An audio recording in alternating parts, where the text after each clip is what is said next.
हमने हमारी last class में राष्ट्रपति के बारे में डिस्कस किया था। आज जो हम बात करेंगे वो करेंगे राष्ट्रपति के इलेक्शन या चुनाव के ऊपर। जैसे कि हमने पिछली क्लास में देखा कि राष्ट्रपति जो है वो भारतीय शासन प्रणाली में संवैधानिक मुखिया है और संविधान द्वारा जो भी शक्तियां राष्ट्रपति को मिली हैं उन शक्तियों का प्रयोग वास्तविक रूप से प्रधानमंत्री और उसका मंत्रिमंडल करता है। हमने बात की कि राष्ट्रपति पद के लिए क्या योग्यताएं होनी चाहिए, उनका कार्यकाल कितना होता है, क्या राष्ट्रपति का उत्तराधिकारी कौन हो सकता है, उनके ऊपर महाभियोग कैसे लगाया जा सकता है, उनके वेतन भत्ते या उनके विशेषाधिकार क्या हैं। आज हम बात करेंगे राष्ट्रपति के निर्वाचन या इलेक्शन के बारे में। निर्वाचन या इलेक्शन की अगर हम बात करें तो भारतीय संविधान का अनुच्छेद 54 और अनुच्छेद 55 आर्टिकल 54 एंड 55 राष्ट्रपति के इलेक्शन के बारे में बताते हैं।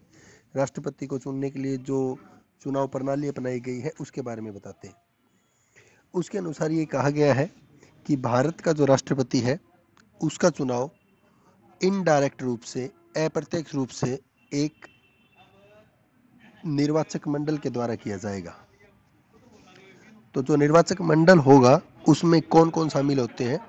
उसमें हमारी संसद के दोनों सदनों, लोकसभा और राज्यसभा के निर्वाचित सदस्य, उसके साथ साथ राज्य विधानसभाओं के निर्वाचित सदस्य शामिल होते हैं। संसद और राज्य विधानसभाओं के जो अपॉइंटेड मेंबर्स होते हैं,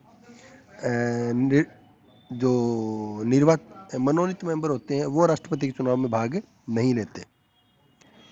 उसके बाद 1992 के बाद से 2 केंद्र शासित प्रदेश जिसमें दिल्ली और पौंडीचेरी शामिल है, वहाँ की विधानसभाओं के निर्वाचित सदस्य भी राष्ट्रपति के चुनाव में भाग लेते हैं। यानी कि दोनों सदनों, संसद के दोनों सदन, लोकसभा और राज्यसभा के निर्वाचित सदस्य, देश के सभी राज्यों की विधानसभाओं के निर्वाचित सदस्य और 2 केंद्र शासित प्रदेश दिल्ली और पौंडीचेरी के निर्वाचित सदस्य राष्ट्रपति के निर्वाचक मंडल में शामिल होते हैं। यानी कि वो राष्ट्रपति को प्रत्यक्ष रूप से या अप्रत्यक्ष चुनने का काम करते हैं। राष्ट्रपति का चुनाव एकल संक्रमणीय मत प्रणाली द्वारा अनुपातिक प्रतिनिधित्व प्रणाली के आधार पर होता है।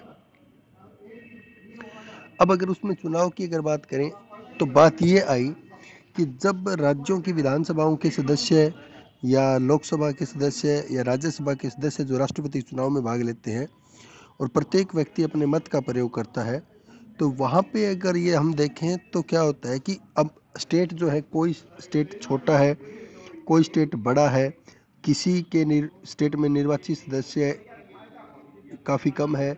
लोकसभा की, जैसे हरियाणा में लोकसभा की 10 सीटें हैं, तो उत्तर प्रदेश और महाराष्ट्र में काफ़ी अधिक सीटें हैं। जिस तरह हरियाणा के अंदर राज्य विधानसभा की 90 सीटें हैं, तो बिहार, उत्तर प्रदेश, महाराष्ट्र, वहाँ पर राज्य विधानसभा की सीटें काफ़ी ज़्यादा हो जाती हैं। तो इसलिए ये व्यवस्था की गई कि ये जो सभी सदस्य हैं, इन सदस्यों के जो वोट हैं, उन वोटों की वैल्यू, मतों की वैल्यू समान कैसे हो, इसके लिए एक तरीका अपनाया गया, एक फॉर्मूला अपनाया गया, जिसमें ये किया गया कि एक व्यक्ति जो निर्वाचित सदस्य है, जो अपने मतदान का प्रयोग करता है, उस एक व्यक्ति के मत को, एक वोट को एक के बराबर नहीं काउंट किया जाता, एक मत को एक से अधिक माना जाता है और वो एक फॉर्मूले के द्वारा डिसाइड किया जाता है कि किसी राज्य की विधानसभा के सदस्य के मत का मूल्य क्या होगा और संसद के प्रत्येक सदस्य के मत का मूल्य क्या होगा। उसमें क्या होता है कि सबसे पहले मान लो कि एक राज्य की विधानसभा के सदस्य के मत का मूल्य, यानी कि हरियाणा में जो 90 एमएलए हैं, उन 90 एमएलए के सभी सदस्यों के मतों का टोटल मूल्य निकालने के लिए पहले हमें एक एमएलए के मत का मूल्य निकालना पड़ेगा।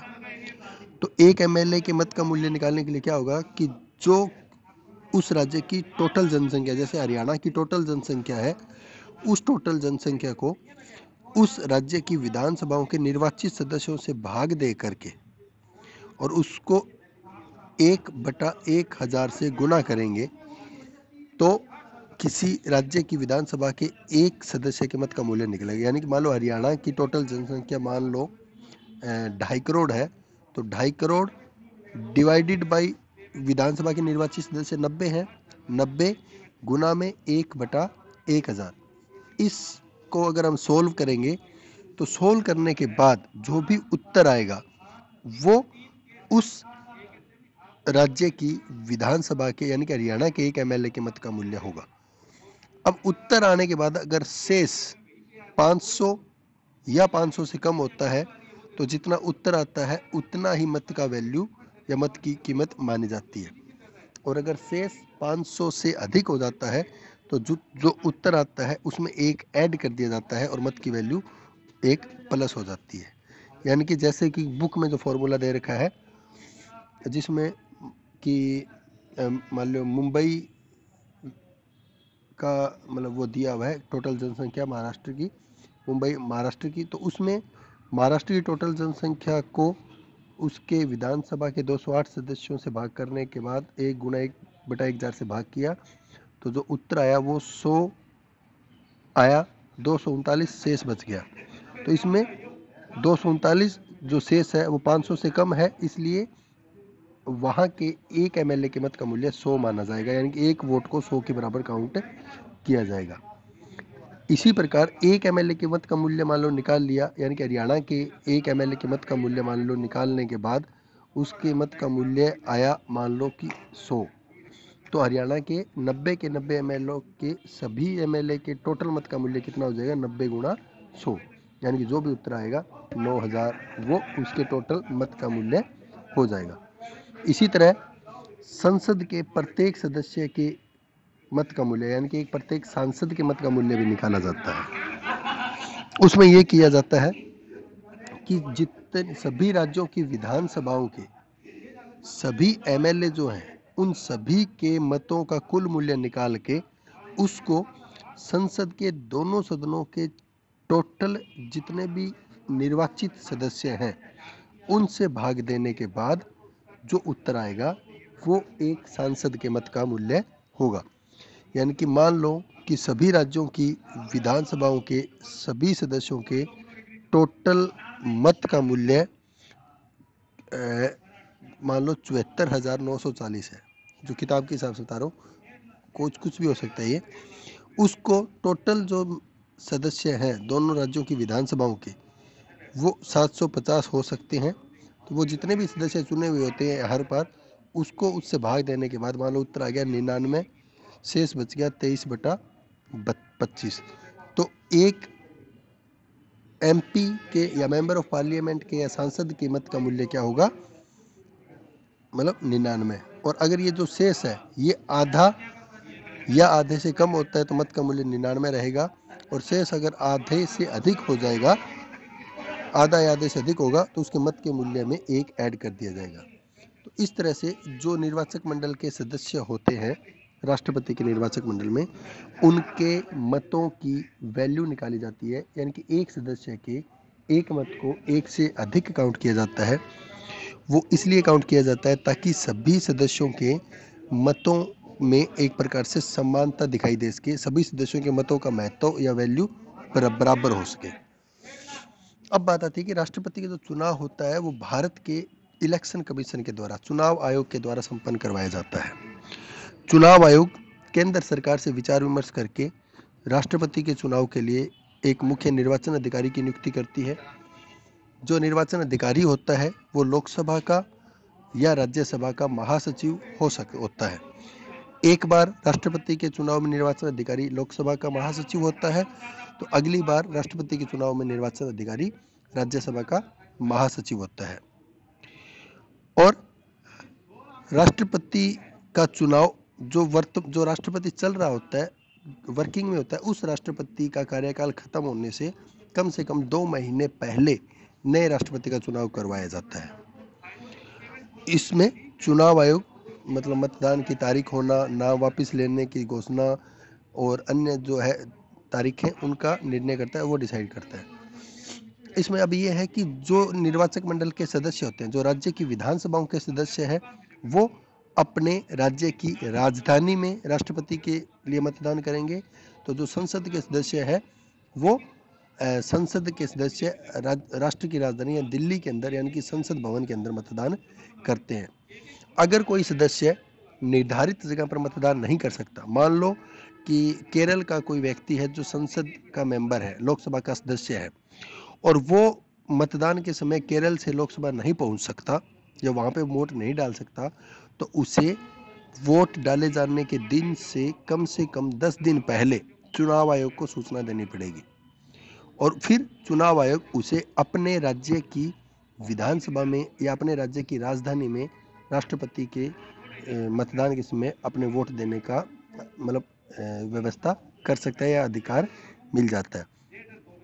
इसी प्रकार जो है संसद के सदस्य अगर कोई अपने राज्य की विधानसभा में चुनाव नहीं दे सकता तो वो भी चुनाव आयोग की पूर्व स्वीकृति के साथ संसद के अंदर राष्ट्रपति के मतदान में बाद में मत का प्रयोग कर सकता है। उसके बाद राष्ट्रपति के मतदान में जो है वो कुछ विधायक जो मतलब कि निवारक नज़रबंदी के तहत अगर नज़रबंद किए गए होते हैं वो बैलेट पेपर के माध्यम से या पोस्टल बैलेट के द्वारा राष्ट्रपति के चुनाव में मतदान करते हैं। अब मतदान होने के बाद क्या होता है कि मतगणना होती है। तो मतगणना जो होती है वो एक सिंपल मतगणना जो होती है वो एक सिंपल प्रक्रिया या साधारण विधि से नहीं होती, उसकी एक विशेष प्रक्रिया या विशेष विधि अपनाई जाती है। उसमें